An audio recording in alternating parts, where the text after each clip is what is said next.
Hey hi guys, இன்றைக்கி banana balls எப்படி பண்ணுறதுன்னு பார்த்துடலாம். இதுக்கு தேவையான இன்க்ரீடியன்ட்ஸ் எல்லாம் டிஸ்கிரிப்ஷனில் ஆட் பண்ணியிருக்கேன். ஃபர்ஸ்ட் ஒரு கடாயில் 1 டேபிள் ஸ்பூன் நெய் ஆட் பண்ணிக்கோங்க. அது கூட பழம் ஆட் பண்ணி ஃப்ரை பண்ண போகிறோம். எத்தனை பழம் எடுக்கிறோங்கிறது நம்ம எடுக்கிற பழத்தோட சைஸை பொறுத்தது. நாங்கள் மட்டி பழத்தில் பண்ணுறதுனால 7 பழம் எடுத்திருக்கோம். அதுவே நேந்திரம் பழமாக இருந்தால் 2 போதும்.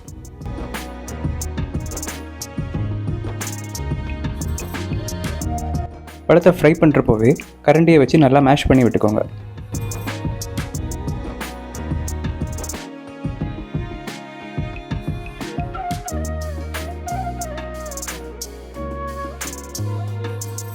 ஒன்ஸ் அது நல்லா மேஷ் ஆனதும் 1/2 கப் ரவை ஆட் பண்ணி நல்லா கலந்து விட்டுக்கோங்க.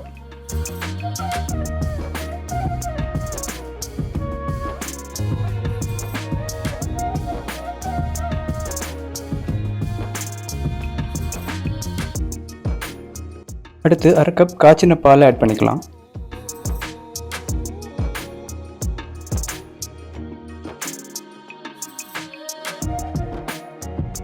இப்போ இது கூட 1/2 கப் திருவன தேங்காயை ஆட் பண்ணி ஒரு 2லேருந்து 3 நிமிஷம் நல்லா கலந்து விட்டுக்கோங்க.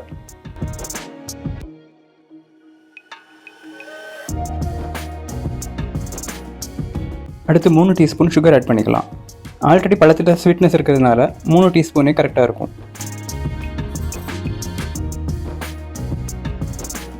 ஃப்ளேவருக்கு 1/2 டீஸ்பூன் ஏலக்காய் தூள் ஆட் பண்ணிக்கோங்க. இது கடாயில் ஒட்டாமல் வர அளவுக்கு நல்லா கலந்து விடணும்.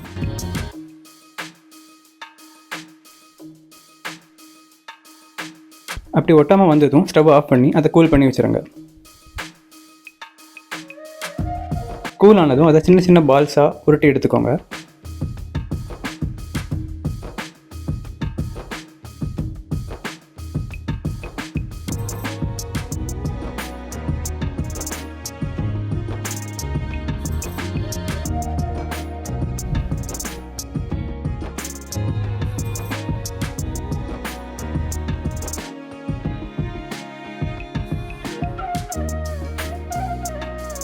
இப்போ ஒரு பேனில் 1 டேபிள் ஸ்பூன் நெய் ஆட் பண்ணி நம்ம உருட்டி வச்சுருந்த பால்ஸை அதில் போட்டு நல்லா ரோஸ்ட் பண்ணிக்கோங்க.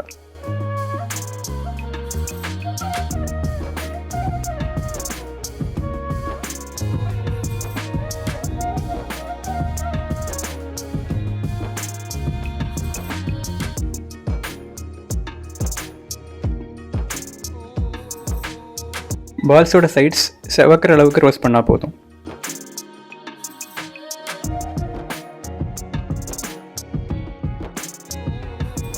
இப்போ நம்மளோட பனானா பால்ஸ் ரெடி ஆகிட்டு. உங்களுக்கு இந்த வீடியோ பிடிச்சிருந்துன்னா லைக், ஷேர் அண்ட் சப்ஸ்கிரைப் பண்ணிடுங்க.